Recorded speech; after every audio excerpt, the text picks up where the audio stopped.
Tu es en train de parler et on te coupe la parole. Qu'est-ce que tu fais? Qu'est-ce que tu dis? On connaît tous ces situations où l'on est interrompu par des personnes qui prennent le dessus de la conversation et ne nous permettent pas de finir ce que l'on était en train de dire. Si c'était déjà arrivé, on va voir dans cette vidéo les techniques, 7 techniques que j'utilise pour ne plus être interrompu. Il faut déjà comprendre pourquoi on te coupe la parole. Alors il y a plusieurs raisons. Premièrement, tu es ennuyeux. Si tu es ennuyeux, monotone, si tes histoires ne sont pas très intéressantes ou bien racontées, l'interlocuteur il va sûrement s'impatienter, il va vouloir te couper la parole pour prendre le leadership, le contrôle de la conversation.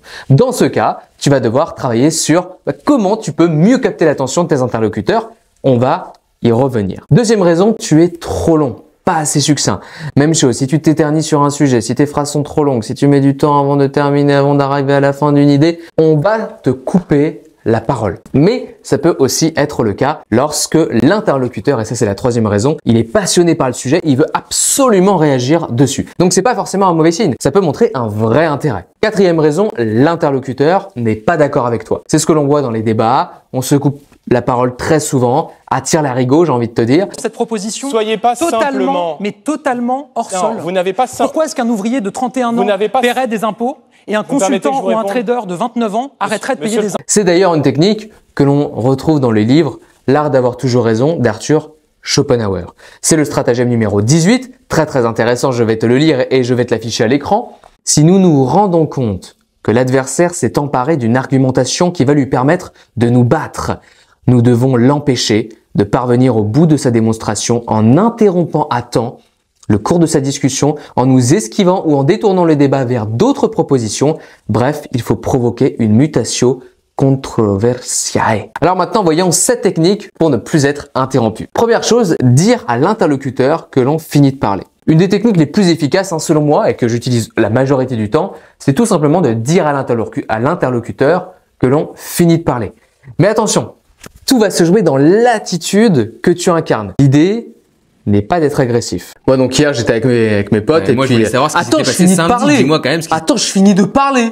Ça y est, j'ai oublié ce que je voulais dire maintenant. L'idée c'est de toujours garder un ethos, une image, un soi sympathique. Notre attitude doit inviter l'autre à nous laisser finir. Par exemple, tu peux dire, attends, je finis juste ce point. Je termine juste mon idée. Tu vois, avec ce léger sourire, je parais sympathique. C'est un vrai sourire qui part de mes yeux.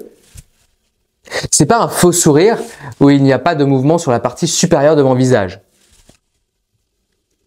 Là, il y a rien qui se passe là. Là, c'est le faux sourire. Ce qui est très important, c'est de comprendre que ça se joue dès le début de l'interaction. Plus tu parais sympathique, cordial, respectueux, plus ça va être facile.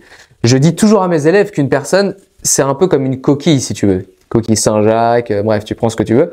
C'est un peu comme une coquille. Au début, la personne, elle est plus ou moins fermée.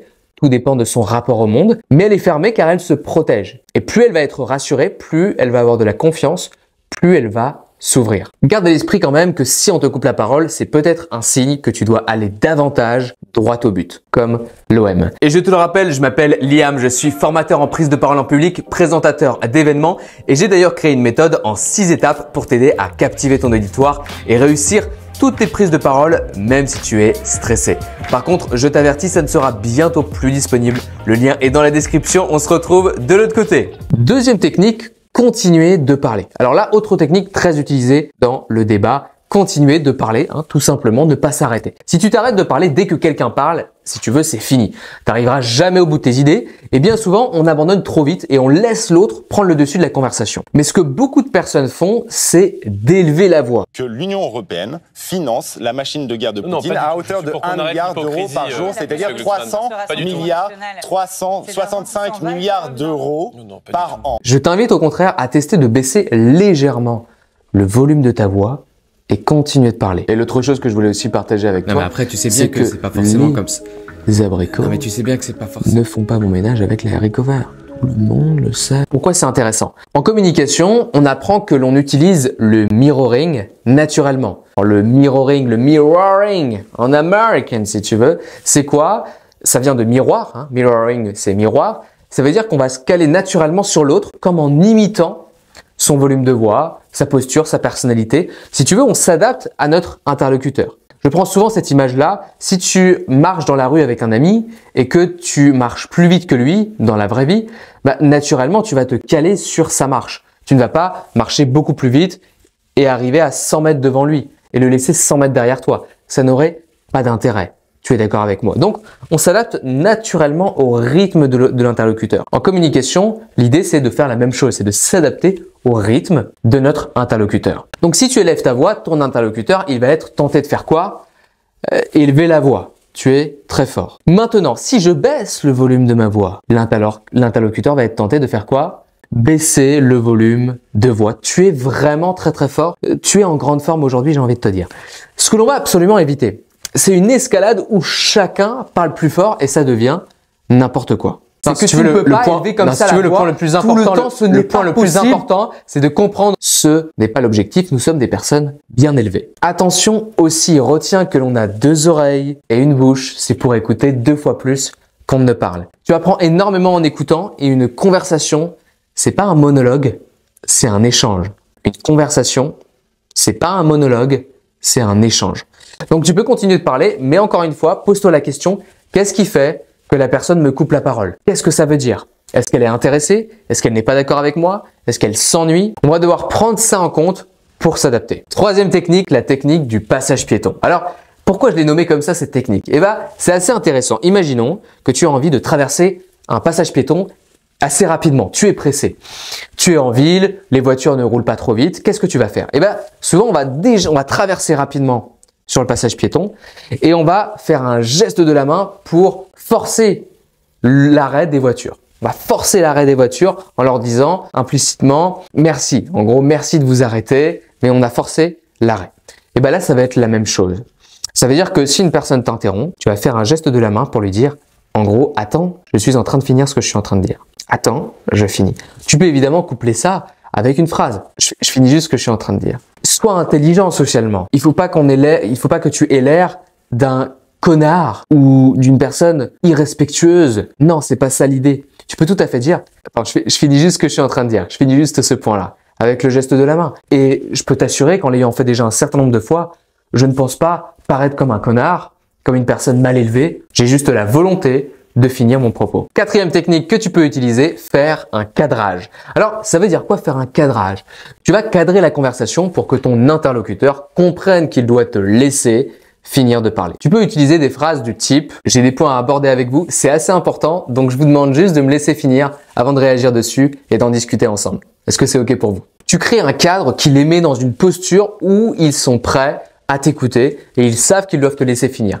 En gros, tu as planté une graine. Là, tu as planté une graine balèze et tu peux créer autant de phrases que tu souhaites. Cinquième technique, faire preuve de leadership. Alors, si tu es hésitant, t'es pas trop sûr de ce que tu dis, tu te perds un peu dans tes pensées, t'as pas une posture de confiance, tu essaies de te faire petit dans la conversation ou la réunion, tu te caches, évidemment qu'il va être aisé de t'interrompre, j'ai envie de te dire. Le fait de développer une attitude de leader, l'objectif va être de diriger une personne vers toi, vers ce que tu dis, pour la convaincre de t'écouter. Ça passe par quoi? Ça passe par adopter une posture de confiance, ça passe par avoir une présence importante, ça passe par transmettre de la certitude, ça passe par s'affirmer, par être capable de prendre de l'espace, ne pas se cacher. Ça demande évidemment de la confiance en soi. Alors tu vas me dire, oui mais Liam, mais comment je peux faire concrètement pour plus développer mon leadership, moi qui n'ai pas naturellement cette personnalité-là, je préfère me cacher, j'ai du mal à prendre ma place.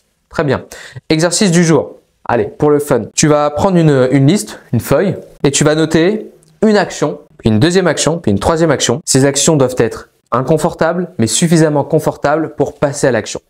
À la fin de la journée, tu dois au moins avoir réalisé une action. C'est minimum une action. Et si tu fais ça, à la fin de la journée, en plus, tu t'écris 3 messages de gratitude sur une feuille avant de te coucher. Tu mets j'ai de la gratitude ou je suis fier de moi parce que j'ai mis en place cette action. Et ben tu vas développer ta confiance, tu vas développer ton leadership et puis ensuite tu vas être capable de réaliser des actions beaucoup plus importantes. Sixième technique pour capter l'attention cette fois-ci, le silence sur l'acmé. Alors bien souvent, on va te couper la parole quand tu finis une phrase. On est d'accord? C'est-à-dire sur l'intonation descendante. Maintenant, qu'est-ce qui se passe si je laisse un silence sur l'intonation montante? Au milieu de ma phrase, c'est ce que l'on appelle l'acmé. Tu sais, il y a une technique que j'adore, c'est Liam qui me l'a transmise dans une vidéo. Je peux t'assurer que ça fonctionne très très bien. Qu'est-ce qui va se passer? Je vais récupérer directement l'attention de l'interlocuteur. Et vu que j'ai pas fini ma phrase, il va moins être tenté de me couper la parole. L'acmé, c'est quoi? C'est le point culminant dans une phrase. Donc on a l'intonation montante, qu'on appelle la protase, on a l'acmé et on a l'apodose, l'intonation descendante.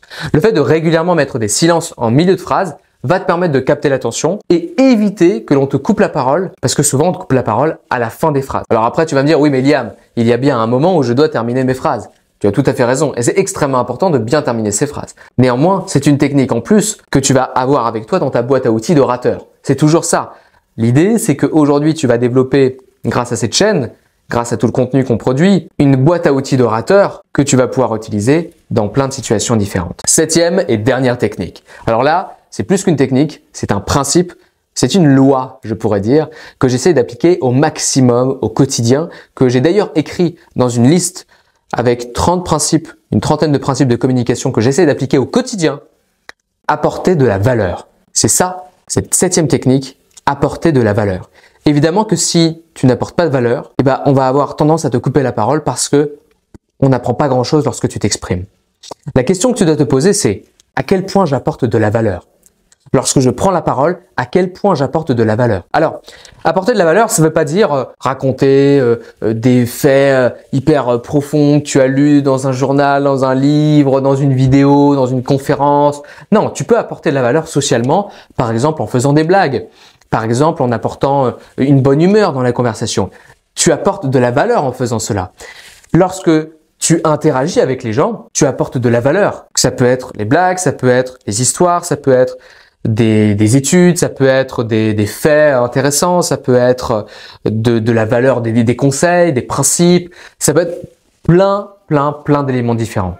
À quel point est-ce que tu apportes de la valeur? C'est la question que tu dois te poser. Et je te le rappelle, j'ai créé une méthode en 6 étapes pour t'aider à captiver ton auditoire et réussir toutes tes prises de parole, même si tu es stressé. Ça ne sera bientôt plus disponible, le lien est dans la description, on se retrouve de l'autre côté. J'espère que tu as apprécié cette vidéo et d'ailleurs je t'invite à écrire en commentaire tes réactions après ces 7 techniques pour ne plus être interrompu. Et puis tu peux d'ailleurs aussi me transmettre des sujets que tu aimerais que j'aborde sur cette chaîne. Et sur ce, je te dis à très vite, n'oublie pas et retiens ça, on ne peut pas ne pas communiquer, alors autant apprendre à bien communiquer.